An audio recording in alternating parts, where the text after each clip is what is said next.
Hi, I'm Kiran Mathur Mohammed, and thank you very much for joining us. We're going to have an extremely sort of rapid and interesting conversation today. We have an excellent lineup of speakers and panelists, and we're really excited from all over the world. COVID-19 has completely disrupted the sports industry. It has disrupted entrepreneurship, and it has forced all of us to change and adapt. And the Trinidad and Tobago Olympic Committee is at the forefront of that change and at the forefront of that adaptation. So what I would like to do, first of all, is to firstly introduce the president of the Commonwealth Games Association and the president of the Trinidad and Tobago Olympic Committee, Mr. Brian Lewis, to make his introductory remarks. Good morning, good afternoon, good evening, wherever you may be. Welcome. It really is a pleasure to welcome all of you. As we all know, COVID-19 has turned everything upside down. Who would imagine that a year ago we were at Hyatt for the 5th edition of the sport industry TT. We would have all at that time had great anticipation, wouldn't we? The Olympics, Tokyo 2020, life as normal. And then came the COVID-19 pandemic. And putting together this 6th edition in the context of our 75th year, we were established in 1946. It is and was and continues to be a significant effort. It was not easy putting it together, but we prevailed, and here we are. The theme for this year is "The Future is Now, Post-COVID-19 Implications for the Sport Industry." We have put together a diverse group of panelists and speakers who bring lived experience, success, and new ideas and new insights. Mahatma Gandhi said, "The future depends on what we do in the present." COVID-19 has presented significant macro challenges. It has had an impact on the geopolitical, technology, social, economic. The Trinidad and Tobago Olympic Committee remains very appreciative, let me say, of the support, the guidance, and the counsel we continue to receive from the Minister of Sport and Community Development, the Honorable Shanfa Kujo, and her ministry. Why this is important? It is important because in setting the stage for how do we reset, re-image, rebrand in the COVID era, there are controllables for the Olympic Committee and our stakeholders, and there are uncontrollables. The macro environment, policy factors are essentially uncontrollables, and we will always need sure-handed guidance and vision from the Minister of Sport and Community Development and the ministry. As we cope, as we try today to have a necessary conversation and narrative that informs everyone who is on as to what is the context, how do we reset, what is the framework do we need to have, what is the new ideas, new insights we need to come up with. It is a long battle, but permit me to also quote Mahatma Gandhi, who said, "If we lose patience, we lose the battle." He also said, "Be the change that you want to see." All of us present today participating in this sport industry conference have a responsibility and a duty and an obligation to each other and to this generation and future generations to embrace the challenges, face up to them, and to create and craft a future post-COVID that allows our youth and young people, our athletes, to feel a sense of confidence in the leadership, the direction, and the vision. Permit me to say that I'm particularly pleased that we will also hear later this morning presentation or a few words and insight from the CARICOM Secretariat in terms of their perspective of the services sector, which includes the sports services sector. So thank you very much, each and every one of you, for joining us here today. We look forward to a very informative, forward-thinking, disruptive even, and transformative conversations as we set the stage for the future is now. Thank you very much and welcome. Thank you very much, President Lewis. I think that was a very, very urgent comment on what we need to do and what we need to achieve today in order to use this as a platform for further action. And to that point, I would like to introduce someone who has been at the forefront of action in sports industry and sports policy, Minister of Sports, Shamfa Cudjoe. And I think that it's particularly interesting that the minister is here speaking about the business of sport, because Minister Cudjoe, in addition, of course, to a long career in activism and in youth, has a background in international trade. And I think that that definitely has positioned her very well in terms of enabling the country and enabling the sports community as well as our youth to adapt to the world of business. So I'd like to introduce the Honorable Shamfa Cudjoe. Thank you very much. A hearty good morning to each and everyone. I understand that we have Mr. Honorable Clarence Rambarat, my parliamentary and cabinet colleague, Minister of Agriculture, Lands and Fisheries. Special salute to Mr. Brian Lewis, Trinidad and Tobago Olympic Committee and members of the Olympic Committee, distinguished regional and international speakers and panelists, conference participants, members of the media, ladies and gentlemen, good morning. I must say it is indeed a pleasure to be able to join you this morning to bring to you brief remarks. I hadn't had the opportunity in the past to participate because this conference is usually held on a Thursday, and Thursday is cabinet. But I said this is the 6th year, and at a time like this when we depend so heavily on each other, I must find the time to drop in, give a couple words, and then run off the cabinet. So I want to thank you for having me. Thank you for allowing me to speak early in your conference so that I could participate.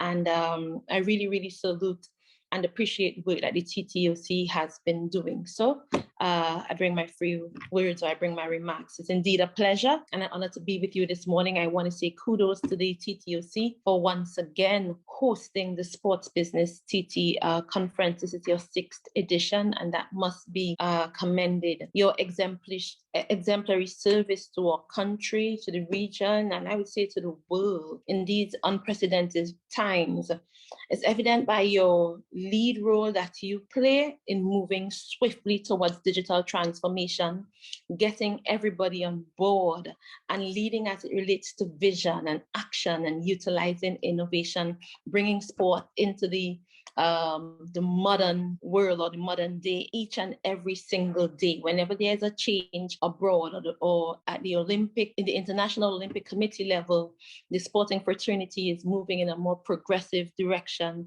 Brian Lewis and his team are always the ones to assist the government and to help to lead us and give us a good direction so we could get there expeditiously. So I salute the TTOC. The TTOC remains an indomitable force in the sporting landscape, and your vision and hard work will reap immeasurable rewards now and in the foreseeable future. Brian would have mentioned earlier that the COVID-19 pandemic has presented tremendous challenges for the sporting fraternity throughout the entire world, not just by halting calendars or shutting down activities, but by crippling the contribution of sport to our economies. And everybody could feel it from the level of government all the way to the athletes. We have felt the blows dealt to sport due to COVID-19. The blink of an eye, the world has changed, and we could all say that the world of sport has definitely changed. The business of sport continues to struggle in all corners, and it's dealt blows from all different directions. But it is in this time that it is most important for us to constantly meet, for us to have a constant meeting of the minds as we toil stay afloat, to re-engineer strategy, to identify and create opportunities, and to even make magic in our current situation, because oftentimes we don't know where to go. This COVID-19 pandemic situation is new to all of us, and we look on as countries struggle day to day to really control the situation. And if some of the biggest, boldest, and strongest economies are struggling, we in the sport industry, we face our challenges too. So we need to constantly share ideas, share experiences, so we not just survive, but thrive throughout this pandemic. We at home, we've taken the opportunity of what some may call the downtime to work on some items that had been placed on the back burner or had not been given sufficient attention in the past, or that simply need an extra push at this point in time. In the world of sport, I like to say sport is a living, breathing thing. It never ends, it never stops. So we have to continue to invest and so that we can reap rewards. So at home, we are doing our own work in promoting total participation in sport, getting the average man and woman, boy and girl to get involved in some type of sporting activity. And we're doing so through our community sport program, which will be launched in the month of April. And right now, this month, we are relaunching our Pink Rain campaign, which focuses on women and girls in sport. At the ministry, we are working to register the sporting organizations under our watch and help them to improve their corporate governance within their organizations. We're working on improving or providing workshops and training and capacity building for athletes or institutions or different sporting organizations and the entire sporting fraternity by extension. We have workshops at the level of Sport TT, which is our state enterprise and the implementation body for the ministry, where we are helping different sporting organizations to stay afloat, teaching them how to navigate through a pandemic and to become more innovative, to utilize science and technology in the conduct of the business of sport. And I mean really seeing sport as a business. In the ministry, we have the sport division working on certifying coaches and helping coaches at the community level, because whilst we cannot compete regionally and internationally as we are accustomed to, we're using this time to work at the grassroots level in the community and teaching community organizations to develop sporting activities and even economic activity that would help in our contribution to economic development even from the community level. We're working with Sport TT and the Trinidad and Tobago Intellectual Property Office, the Trinidad and Tobago Services Coalition, and other state entities in improving the business of sports using science and technology and getting the necessary research to point us in the right direction as we develop sports in all areas in Trinidad and Tobago. The government continues to provide support to our athletes so that they keep training, so that they can afford the necessary resources that they need to keep training and to remain competitive. And we continue to improve our incentives to the private sector and to sponsors so that they can enhance their investment in sporting activity here at home so that we could advance the business of sport. We are assisting athletes from the level of Sport TT in building their digital profiles, strengthening their network, preparing them in how to interact with the media, helping them improving their visibility and publicity at this time, because there are some athletes and some sporting organizations that still need help in branding, showcasing themselves, and so on, from simple items as building a social media page and marketing themselves properly. So we're strengthening our infrastructure also. We are doing work at our different stadia. Significant work has been done at the Dwight York Stadium, improving facilities at the regional levels. And as I list them, those of us at home would know what I'm talking about. For instance, the work we're doing in Cuba and at Sevilla at the Diego Martin Regional Complex. So the work continues and the work of sport goes on. The Ministry of Education is working with UTT in developing the Brian Lara Sporting Academy. On Friday, we meet with the Football Association to discuss the future of football, and we'll be meeting with FIFA in a couple of months or even in a couple of weeks based on our interactions right now. So it's all about ushering in a brighter future for sport at this trying time. And this is the future that we've all been talking about for many years, as Mr. Lewis liked to say. The future is now. And for as long as we could remember, we have been talking about we are going to do X or we're going to do Y in preparation for the future. This is the future. The future is now. And even in the absence of crowded stands and even as we look at low ticket sales, sporting activities postponed and cancelled, as I said, the show must go on. We must remember that all is not lost. And this pandemic has opened a gateway of opportunity. But we must be committed to making the investment as government, as TTOC, as sporting organizations, locally, regionally, and internationally. We must be willing to get the work done. So the future is now, and this global pandemic has forced us to change the way we do just about anything and everything, and more so the digitalization of sport. The very fact that we are here meeting virtually is a testament to the fact that we are indeed living the future that we've talked about. You won't believe that there are some sporting organizations that still have not adopted meeting virtually, and we are working with them to develop their constitutions so that decisions made at virtual meetings would be able to be carried.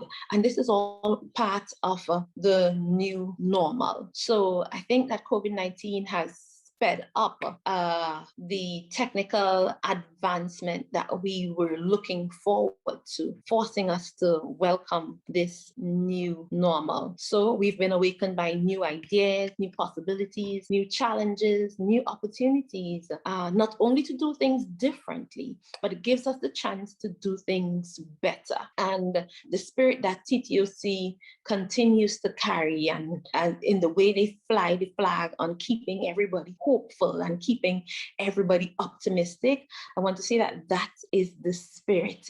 We have to keep facing the sun so that we are not distracted by shadows.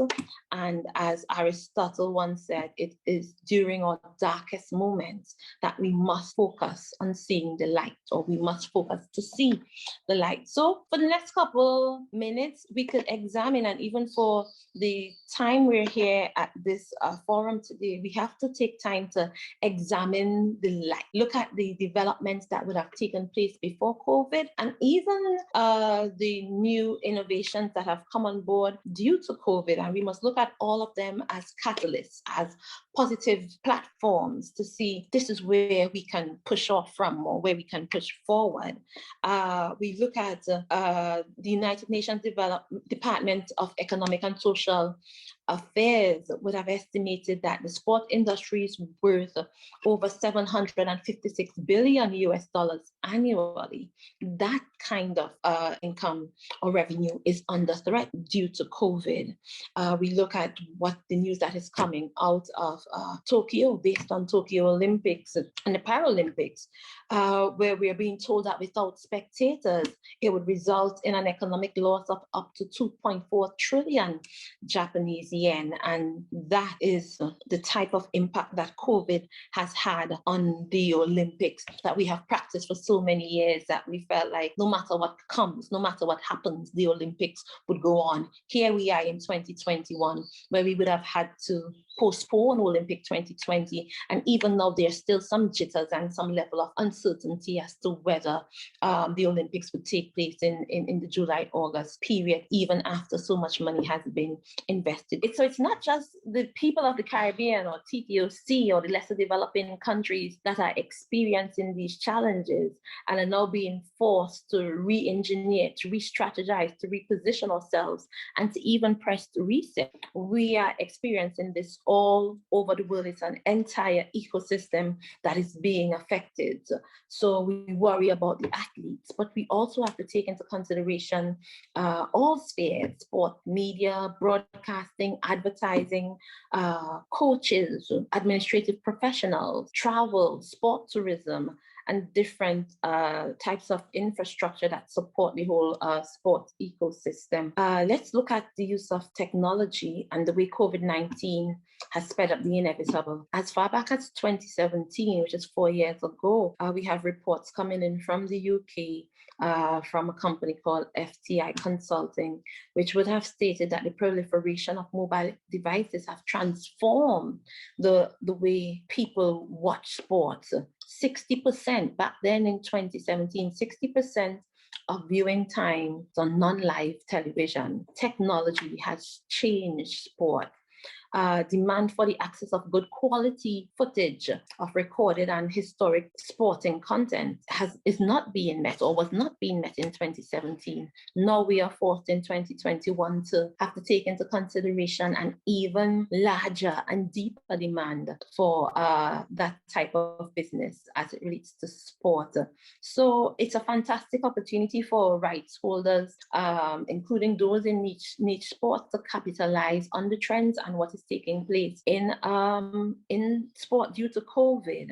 And we are increasingly subscribing to both live and archive content, which calls on us, especially in Trinidad and Tobago, to improve our data collection or research and or archives, not just at the TTOC level or at the level of the Ministry of Sport, but also at the level of our national governing bodies and our community sport organization. So it is about embracing the new normal. We have Flow Sports locally already building a library where we have over 2,000 hours of on-demand content and weekly studio shows, technique videos with Olympians, and showing us different profiles of pro athletes and so much more. At TTOC has partnered with Luhu in an initiative to help to utilize technology and to build an app that is now available on Apple and in the Play Store. And now locally we speak about entities like BAFA Sports and a host of other groups like even Soroctimus International and a host of other different companies and groups that are using virtual races as a means to help runners. People like me who look forward to the C2C marathon. I have never had a chance to do the TTOC marathon, but I'm a road racer. And last year would have marked my 5th half marathon. But now we don't get to participate in all the action and all the activity. But virtual races locally through these entities and even TTOC have allowed the road racers and even newcomers to the whole racing fraternity to get up and get to virtual races. So it has changed the way we contribute to sporting entities, we contribute to athletes, even how we ourselves race and participate in sport. Next Monday, we would be launching our Girls Run TT initiative, where we encourage women and girls to participate in road races.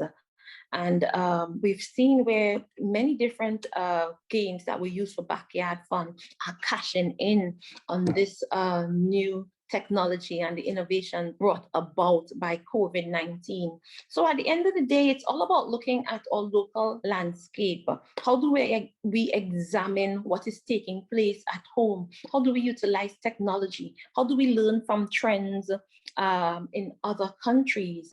And most of all, the intellectual minds that are going to be contributing here today, sharing their experience and providing a wealth of knowledge to us here at TTOC and across the Caribbean to help us stay in the game, to help us excel in the game, so that we will come out on the other side stronger. So the government of Trinidad and Tobago, through the Ministry of Sport and Community Development, we remain alert and we are constantly engaging our different stakeholders now more than ever as we are being pushed beyond our limits, being forced to push forward together, creating and utilizing all our skills to become more resilient, to build the capacity and to utilize technology in new and innovative ways. As we continue to work with TTOC and other valuable stakeholders, we must keep innovation at the core core of all our undertakings. We must learn from this pandemic to emerge stronger. Sport will continue to find a way to thrive under these circumstances, and any foreseeable or unforeseeable challenges we may face in the future. And I say, just as our athletes always find a way to overcome any adversity time and time again, we must learn to follow in their footsteps, as they are depending on us to safeguard their future. And even as a member of the cabinet and as a member of this government, I can say that we, as a government, we are depending on the sporting fraternity to create opportunities that would expand the contribution of sport to our economy, whether it's through sport tourism or improving opportunities for wealth creation and income generation for athletes and our sporting organizations. I know that whatever it is, once we put our heads together and continue to help each other, we can and we will overcome this pandemic and come out on the other side stronger. So I want to say thank you to Brian Lewis and his team for always pushing the boundaries and always leading the charge in advancing sport, for supporting his colleagues and for supporting us at the Ministry of Sport and Community Development, and reminding us, even in the darkest of times, to remain hopeful in any and all circumstances. I went back to the media releases and Brian's contribution to the media last year while COVID-19 pandemic was fresh and new to us. And when many of us were at home wondering what next and what are we going to do, Brian was saying, okay, this is the time for sport. This is the time for us to advance the business of sport. Sport is going to come out on the other side stronger. And I'm always thankful for that type of spirit coming from the TTOC. So to Brian Lewis, Lovey Santana, everybody at TTOC who play such an influential role. They're not often in the news and on the front line where you're seeing their faces all the time, but they're constantly reaching out, providing assistance. And I really want to thank all the ladies at TTOC and Brian for the work that they're doing. I salute your contribution, the dedication and your vision to the national governing bodies throughout Trinidad and Tobago and the sporting fraternity. You have been a pillar of strength. I know it's a labor of love. I want to commend you for the work that you were doing. And this time is our time to advance sport as a business, not only as recreation or as a means of getting out there and being physically fit, but to look at the business side of sport, look at science and the different ways we can utilize these new opportunity to firmly plant our feet in the ground, to establish ourselves as a sporting hub in the Caribbean, and to utilize our intellectual ability to take sport to the new levels that it needs to be. So I welcome all the discussions that are going to take place today, and even after today, as we continue to meet, as we continue in the meeting of minds and sharing ideas and experiences. I wish you the very best in your discussions today. I say, may God bless all of you, and may God bless Trinidad and Tobago. Thank you once again for having me, and I salute once again TTOC for the work that you are doing. Congratulations and best wishes to each and every one of you. Thank you very much, Minister Kudrow. I think that is absolutely critical, and you have framed the conversation beautifully surrounding technology and the need to adapt in this extremely challenging time of COVID-19, and that sports needs to adapt now. So we're very grateful for your leadership and for framing this conversation. So hopefully with the speakers today, we'll build on that and help to bring out some excellent action items to work with your team to catalyze innovation going forward. So I would now like to introduce a speaker who is, although well known to most of us in another field, actually has been involved in sports for most of his career. I would like to introduce the Honorable Senator Minister Clarence Rambarat, the Minister of Food Production and Agriculture, Lands and Fisheries. Minister Rambarat actually had a very long career prior to politics in advising sports teams and sports organizations locally and internationally. So as much as his portfolio now is focused very much on diversification and agriculture, he actually has a wealth of experience. So I think we're all very, very excited to hear what he has to say. Minister? Thank you very much, Kiran, and thank you, Brian and the TTOC for inviting me. I want to thank my colleague, Minister Kojo, for her opening and coverage of the topic. I know also that my other colleague in the Senate, Senator Rowley Lizama, is also participating today. So I'm going to have to do something I'm not known for, and that is to move very quickly because I'm one of the slowest speakers in the Parliament, as you know, and I'm going to cover 8 broad aspects. I'm going to identify 10 post-COVID issues, and I'm going to close with 13 legal niceties for you. And Kiran, you don't really have to explain why the Minister of Food is here, because my first point is that sport finds itself in an important economic loop, as I call it, and that is the relationship between sport, travel, food, apparel, logistics, brands, media, and the fees that goes with participating and the fees that pass through the industry. So the cruise ship industry, tourism, sport, I depend on both those industries and a wide variety of things to survive, because they all, especially in our local environment, they all require food and they all support food. The second point I would make is in this post-COVID era, it would be characterized wherever in the world you are by four important things when you come to the economics of it. And the 4 things to me are increased debts and budget deficits being run by governments around the world. We saw that the US has just committed itself to $1.8 trillion in expenditure. They could print money, we can, so that we are going to find ourselves dealing with increased debt and running an even higher budget deficit. And I think we've entered now our 12th year with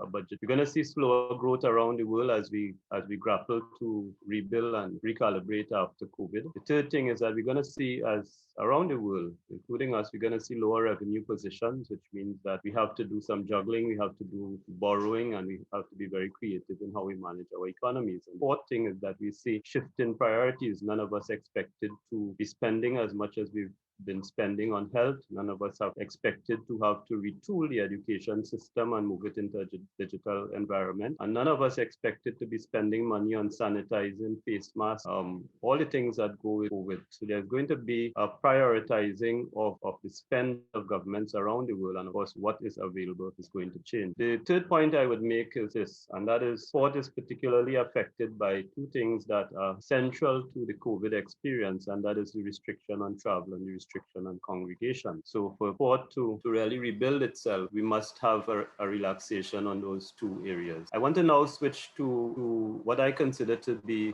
10 important issues in a post-COVID environment when you're talking about sport assets. And the first is, earlier, Kiran, before we started, you made the point that the most important sport asset is, of course, the human being. And what is going to take priority in the post-COVID period is the priority on personal health and wellness, and that will affect the resurgence and the mobilizing of sport assets around the world. The second thing is that it's going to be characterized by risk management, and you would find towards the end, when I get to there, you'll find that the legal niceties start taking some precedent. It would be characterized by something that we overlook often, and this issue of insurance, because once you're dealing with risk, you have to look at insurable risks and the cost of that. It's going to be characterized by vaccination, and with vaccination, I mean insofar as vaccination becomes mandatory, insofar as it becomes mandatory for travel, insofar as we have to establish a regime where people around the world, including athletes, may have to establish proof of vaccination, and then we'll encounter the issue of whether the vaccination covers all the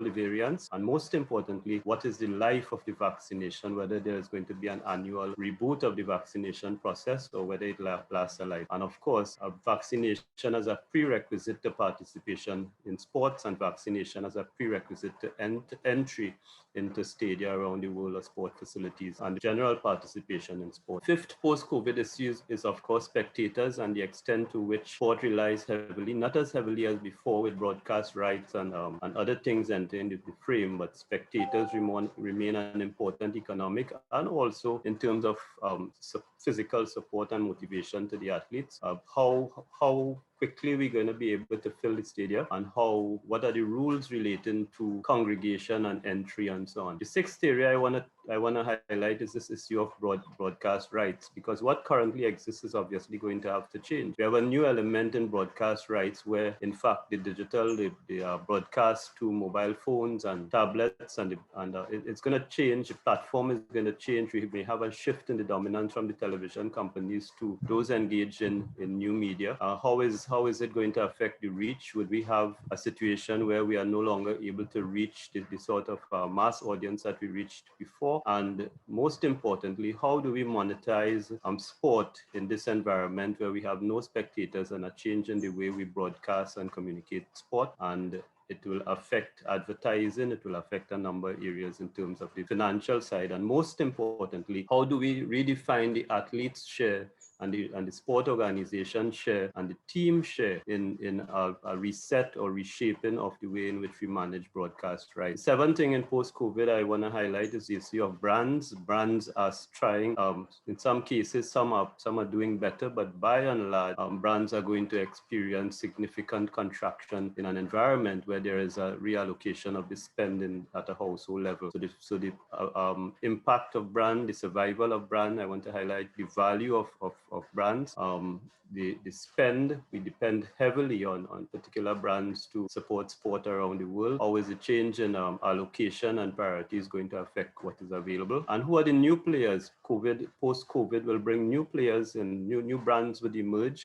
Weaker brands would become stronger based on where they position and their product offering and the demographic that they've been able to appeal to in a post-COVID environment. And how do we interact, engage, and get the support of the new brands? The eighth area post-COVID I want to highlight is the mega sporting events. I know F1 was able to make some quick changes, re-energize some facilities that had not been used for F1 races recently. And they were able, and generally, some of the sports have been able to reshape and re-energize. But what is the sustainability of that? What is in connection with the brands and the sponsors and the governments, what is the spend available to sustain these mega sporting events? And with the contraction maybe in television broadcasts, with the lack of involvement in the spectators, how much is available? And mega sporting events, I want to highlight something that I don't know I know people don't like to hear about. With a reduction in the availability of financial resources, are we going to attract in sports? Are we going to be more susceptible to dirty money? Are we going to see that sport becomes a conduit for money laundering across the region, across the world? And most importantly, are we going to be more and more dependent on gambling fund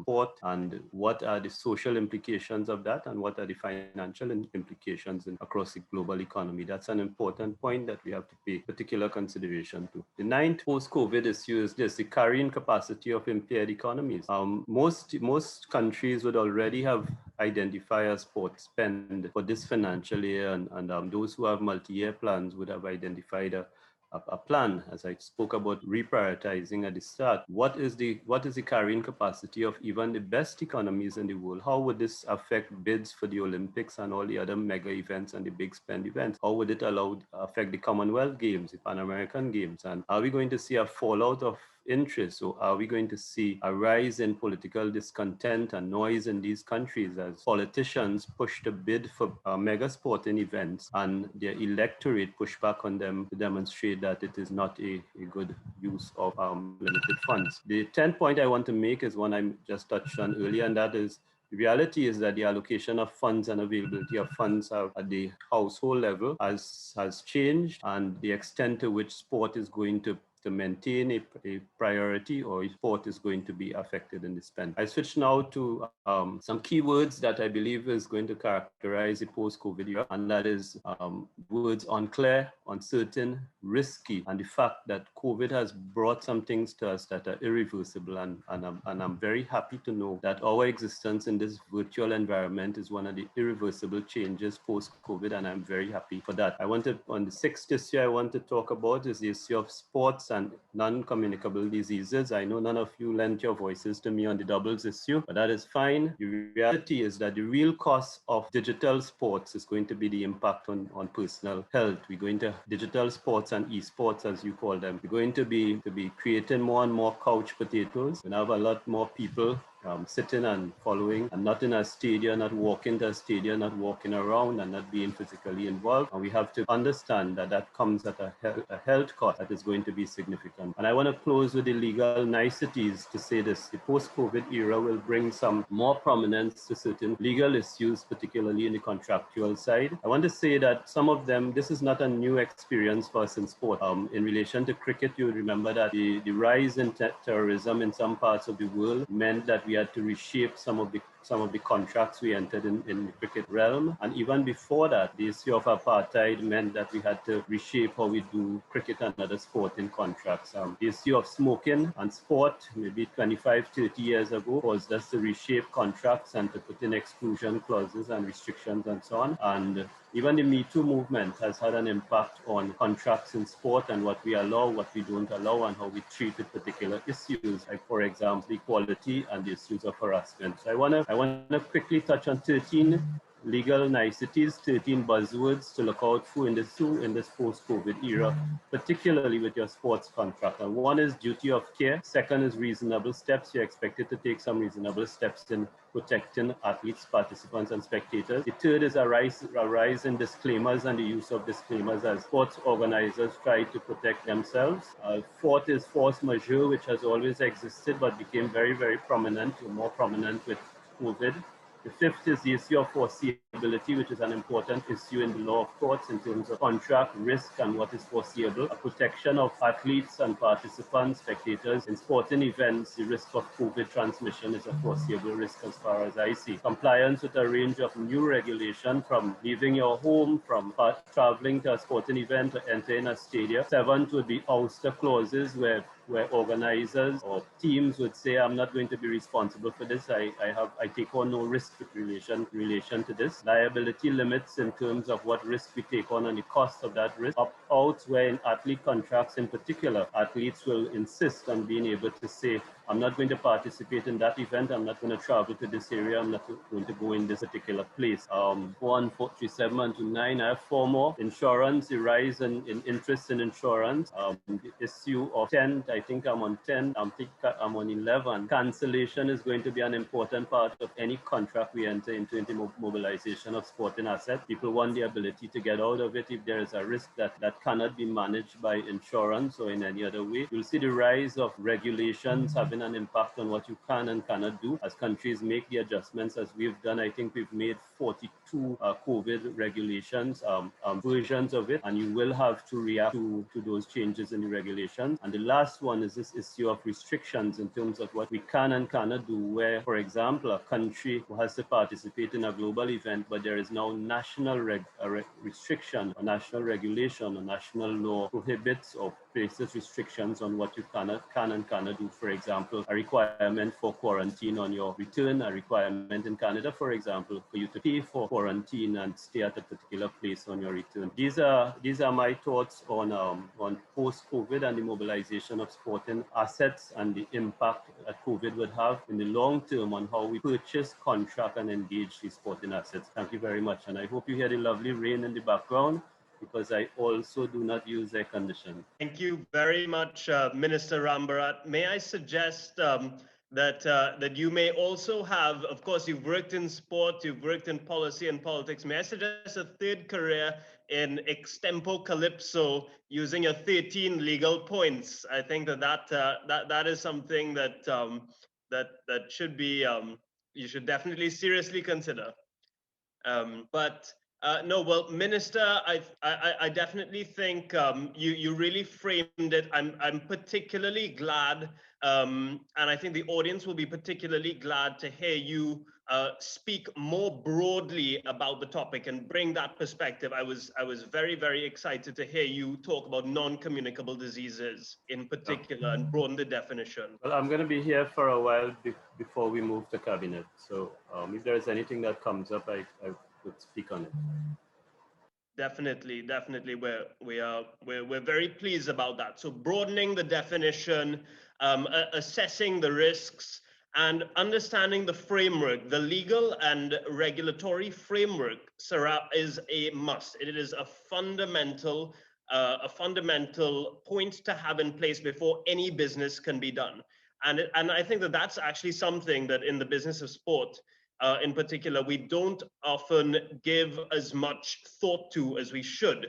But it's absolutely fundamental to any entrepreneur coming from the healthcare space in particular, where regulatory compliance is critical. Definitely, that is key.